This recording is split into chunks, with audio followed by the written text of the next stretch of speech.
لم تفعل فما بلغت رسالت، اگر یہ حکم نہ پہنچایا تو رسالت نہ پہنچائی. تو اگر آخر نہ ہو تو اول نہیں ہے. اور اس منبر پر ذمہ داری سے یہ کہہ دوں، لا الہ الا اللہ کہنے سے مشرک نہ رہا انسان، محمد الرسول اللہ کہنے سے کافر نہ رہا انسان.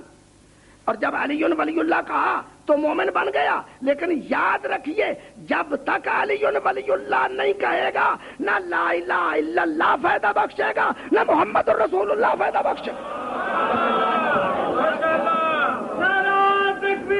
اللہ اکبر،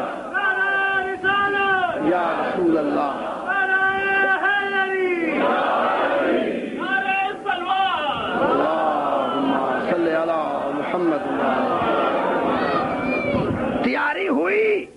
تیاری ہوئی کہاں سے؟ مدینہ سے. کن کی؟ مدینہ کے وارثوں کی.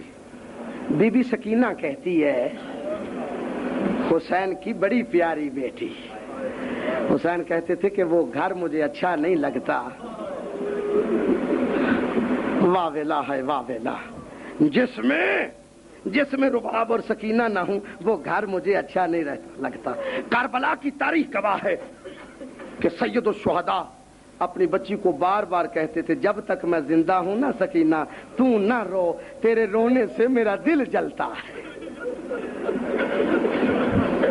اللہ اللہ، کتنا پیار تھا اس بچی سے، کتنی محبت تھی اس بچی سے حسین کی، کہ علی اکبر کی شہادت، قاسم کی شہادت، اون و محمد کی شہادت اتنا دل پہ اثر انداز نہیں ہوتی جتنا سکینہ کا رونا ہوتا ہے. کہوں گا کہ سید الشہداء جب اس بچی کے منہ پہ تماچے لگائے جا رہے ہوں گے کیسے برداشت کیا ہوگا. بڑے تحمل سے مصائب سنیں. میں اتنا جلدی نہیں پڑھنا چاہتا، مصائب پڑھنا چاہتا ہوں اور یہ بتلانا چاہتا ہوں کہ ایک قطرہ آنسو کا انسان کی نجات کا باعث بنتا ہے. گناہان کبیرہ کو مٹا دیتا ہے حسین پہ رونا. میں نے کل امام باقر علیہ السلام کا فرمان پڑھا تھا کہ جو مچھر کے پر جتنا بھی میرے جد مظلوم حسین پہ روئے گا نا، غفر اللہ لہ ذنوبہ، اللہ اس کے سارے گناہ بخش دے گا. دریاؤں کی موجوں جتنے بھی ہوں گے تو بخش دے گا. سنا تھا نا آپ نے کل کی روایت. جناب سکینہ فرماتی ہیں، یہ حسین کی پیاری بچی مظلومہ فرماتی ہیں کہ جب ہم مدینہ سے نکلے، سنیں بھائی سنیں اولاد والے یہ جملہ سنیں. فرماتی ہے یہ بی بی سکینہ ذریعۃ النجات میں موجود ہے، کائنات میں کوئی گھر اتنا غم زدہ نہ تھا جتنا ہم آل رسول کا تھا. کب؟ جب ہمارا قافلہ مدینہ سے نکلا. ہائے ہائے ہائے.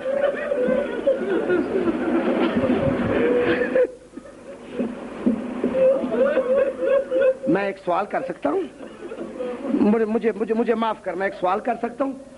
اے حسین کی پیاری بچی سکینہ، آیا وہ دن سخت تھا جب آپ مدینہ سے نکلی، یا وہ دن سخت تھا جب کربلا میں بابا کو چھوڑ کے چلی؟ آپ خود اندازہ لگائیے کون سا. اس مصیبت میں عظیم اور اعظم نہیں ہے. ہر مصیبت عظیم و اعظم ہے، ہر مصیبت بڑی مصیبت ہے. 40 محمل سجے.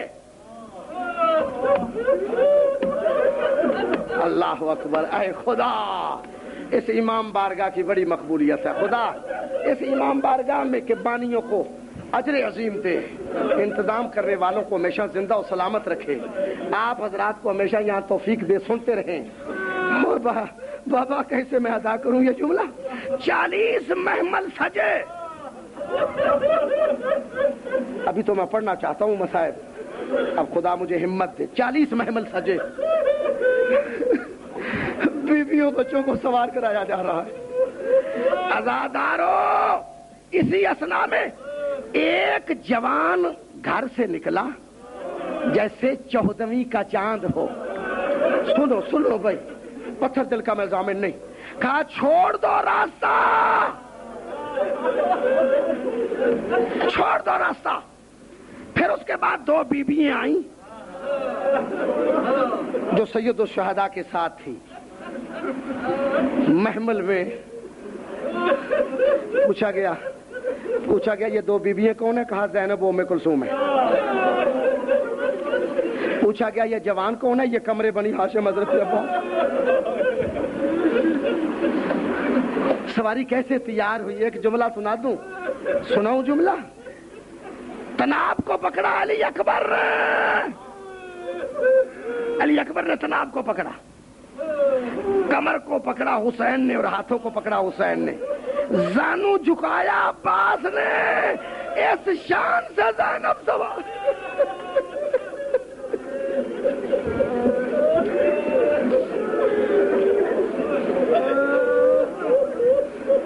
اجرکم اللہ، اجرکم اللہ. اللہ تمہاری خطائیں معاف کرے، گناہوں کو معاف کرے. جنت کے دروازے تمہارے لیے کھلے ہوں. شفاعت سید الشہداء تمہیں نصیب ہو. میں نے کل ایک جملہ کہا تھا نا چھٹے امام کا، بھائی اس جملے کو سن کے رویا کرو. امام فرماتے ہیں، جو سیدہ زہرا فرماتی ہے کہ جو میرے غریب بیٹے پہ روئے گا نا، قیامت کو وہ میرا مددگار ہوگا. یا زہرا ان رونے والوں پہ اپنا لطف و کرم فرما. یہ سواری چلی. ایک دن تھا، علی اکبر نے تناب کو پکڑا، حسین کمر سے پکڑ کے سوار کرا رہے. عباس نے زانو جھکایا اور زینب سوار ہوئی. ہائے 11 محرم کا دن، سب بیویوں اور بچوں کو سنیں، سب بیویوں اور بچوں کو زینب نے سوار کرایا. جب زینب کو سوار کرانے والا کوئی نہ تھا، چلے مقتل کی طرف. واہ عباس، واہ حسین، واہ علی اکبر. آج کوئی نہیں جو زینب کو سوار کرے.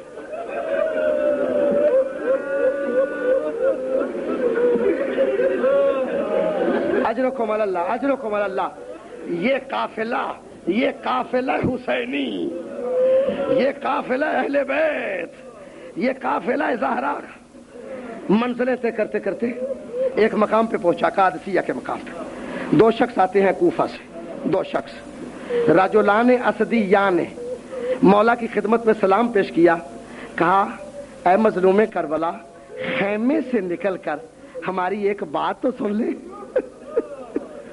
خیمے سے نکل کر ہماری ایک بات تو سن لے. امام آئے، کہا کون سی بات ہے؟ کہا ہم نے ان آنکھوں سے دیکھا ہے کوفہ کے گلی کوچے میں مسلم ابن عقیل کے پاؤں اور ہاتھوں کو باندھ کر اور ہانی کے گھسیٹا جا رہا ہے دونوں کی لاچوں کو. سنے جو میں بات کہنا چاہتا ہوں سنے. جب یہ خبر پہنچی زینب کو ساتھ لیا حسین نے. زینب کو ساتھ لیا حسین نے. فوراً اس خیمے میں آئی جو مسلم کا خیمہ تھا. بڑی ذمہ داری سے پڑھتا ہوں میں بڑی ذمہ داری سے جو مقتل میں ہے وہ پڑھتا ہوں. آئے اس خیمہ میں جو مسلم کا خیمہ تھا. مسلم کی ایک بچی تھی جس کا نام عاتقہ تھا اور وہ 7 سال کی تھی. اولاد والے بیٹھے ہو، مظلوم کربلا کو پرسہ دینے آئے ہو نا. اب سنو، اگر سنو دل میں محبت حسین ہے تو دل میں قبر حسین ہے. عاتقہ 7 سال کی تھی. حسین نے عاتقہ کے سر پر بڑی شفقت کا ہاتھ پھیرا. میں وہ جملے دہراؤں جو ذریعہ تو نجات کے ہے. فعل کما یفعل بالایتام، ایسے ہاتھ پھیرا جیسے یتیموں کا سر پہ پھیرا جاتا ہے. عاتقہ سمجھ گئی. کہا کیا مولا میرے بابا کی خیر ہے؟ کہا آج کے بعد سے انا ابو کے، میں حسین تیرا بابا.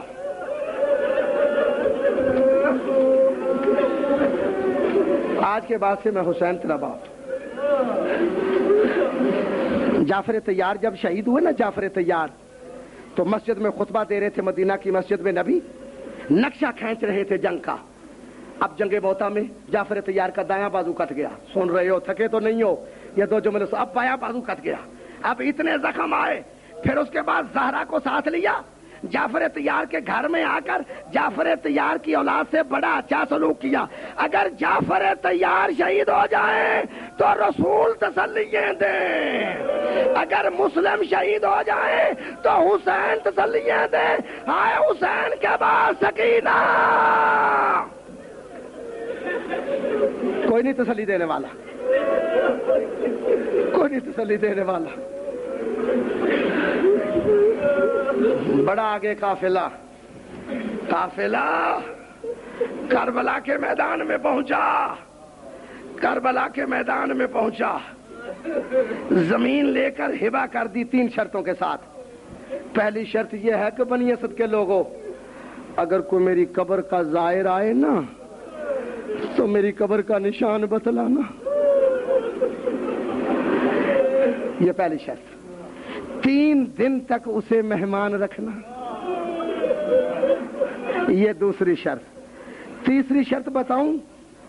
حاضر ہیں سننے کے لیے؟ تیسری شرط یہ کہ جب یہ اپنے نجس لاشیں قوم اشقیا دفن کر کے چلے جائیں تو زہرا کی اولاد کے لاشوں کے دفن کے لیے آنا،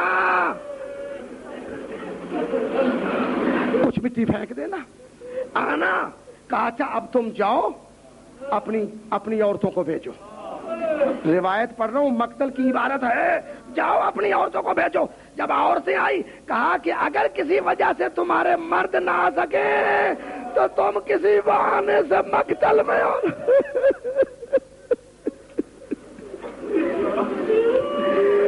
کسی بہانے سے مقتل میں آنا اور ہماری لاشوں کو دفن کر دینا۔ کہا جاؤ اب تم اپنے بچوں کو بھیجو۔ جب بچے آئے تو کہا اگر تمہارے ماں باپ نہ آ سکے تو تم کھیلنے کے بہانے آنا،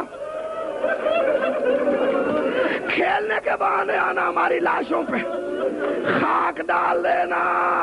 بس کربلا کے میدان میں ایک مصیبت تھی، جو سب سے بڑی مصیبت، وہ کون سی مصیبت تھی کہ حسین کا چند لمحوں کا مہمان، حسین کا چند لمحوں کا مہمان سر کاٹا گیا ہور کا، نادم و پشیمان ہوئے، حضور کی خدمت میں آئے، امام کی خدمت میں آئے، سر جھکا ہوا ہے، سر جھکا ہوا ہے، گرتے ہیں قدموں پہ، کبھی ہاتھوں کو چومتے ہیں، کبھی پاؤں کو چومتے ہیں، اور ایک جملہ کہتے ہیں، یابنا رسول اللہ حالی من توبہ، کیا میری توبہ قبول ہو سکتی ہے؟ میری توبہ قبول ہو سکتی ہے؟ کہا تاب اللہ وغفر لک، اللہ تیری توبہ کو بھی قبول کرتا ہے، اللہ تجھے معاف بھی کرتا ہے۔ کہا اچھا تو پھر مظلوم کربلا، اپنے یقین کے لیے چاہتا ہوں میرے لیے ذرا دعا تو کیجئے گا، میرے بیٹے کے لیے بھی دعا کیجئے گا۔ امام نے دونوں ہاتھ بلند کیے، کہا اللہم ان ترضی عنکما فانی رضیت عنہما، اے میرے خالق تو بھی ان سے راضی ہو جا، میں بھی ان سے راضی ہو گیا۔ یہی وجہ ہے کہ کٹا ہوا سر پہلا سر ہے، پہلا سر کربلا کے میدان میں جو حسین کی آغوش کی طرف پھینکا گیا، ہور کا سر امام کی طرف پھینکا گیا۔ خوش قسمت ہے تو ہور، تیرے سر کو حسین نے گود میں رکھا، رومال نکالا، خون صاف کیا چہرے سے، آنکھوں سے، جس زخم سے خون رکتا نہیں تھا اپنا رومال باندھا۔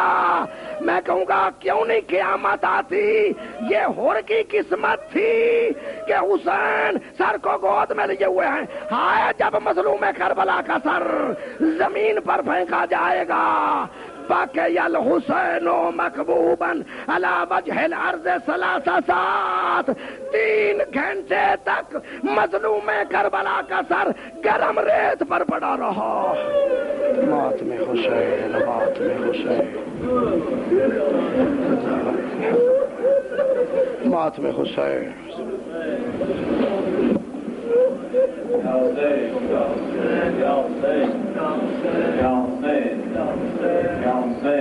الشیطان اللعین الرجیم، بسم اللہ